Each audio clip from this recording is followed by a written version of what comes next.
ప్రభుత్వ భూములు కబ్జా చేసి అవినీతికి పాల్పడిన వారు ఎంతటి వారైనా ఉపేక్షించేది లేదని ఎమ్మెల్యే ప్రేమ్ సాగర్ అన్నారు.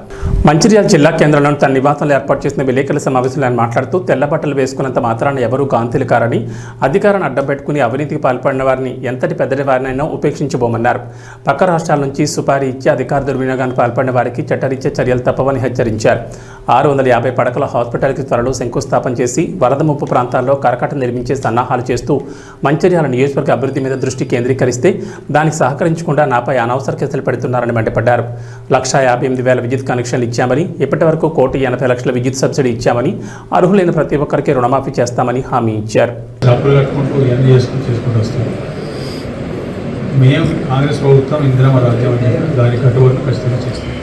ఇలా కార్యక్రమాలు ఏది దొరకకపోతే ఆటో డ్రైవర్లో కూర్చోవటం, ఆటో మామూలుగా ఏదో ఒకటి కావాలి, ఏది దొరకకపోతే ఏదో ఒకటి మాట్లాడాలని చేస్తున్నాం.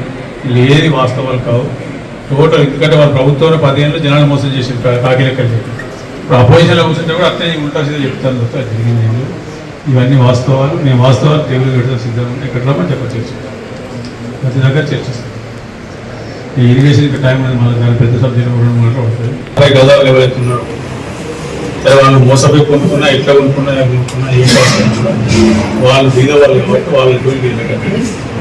వాళ్ళకి మనమే పట్టా ఇచ్చింది కదా, ఇందులో మనం ఇద్దాం చెప్పండి. దానికి మాత్రం కట్టి ప్రభుత్వ భూములు ఎక్కడనే ప్రైవేట్ భూమి సర్వే నెంబర్ వేసి ప్రభుత్వ భూములు కట్టుకుని ఇల్లు కూడా ఎక్కడ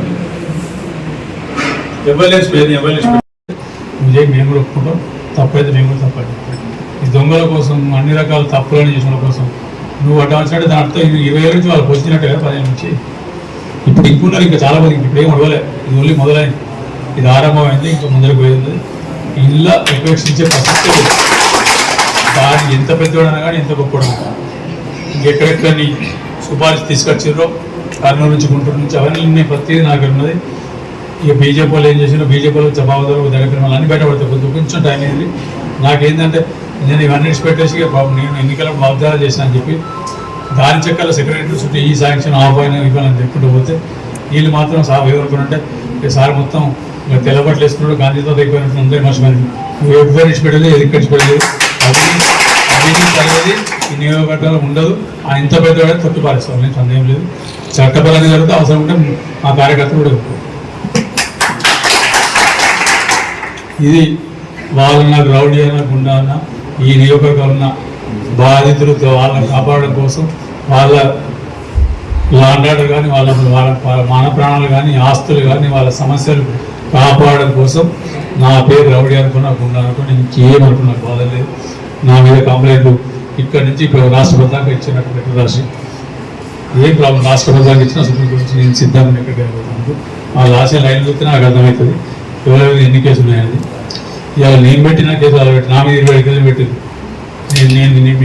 నేను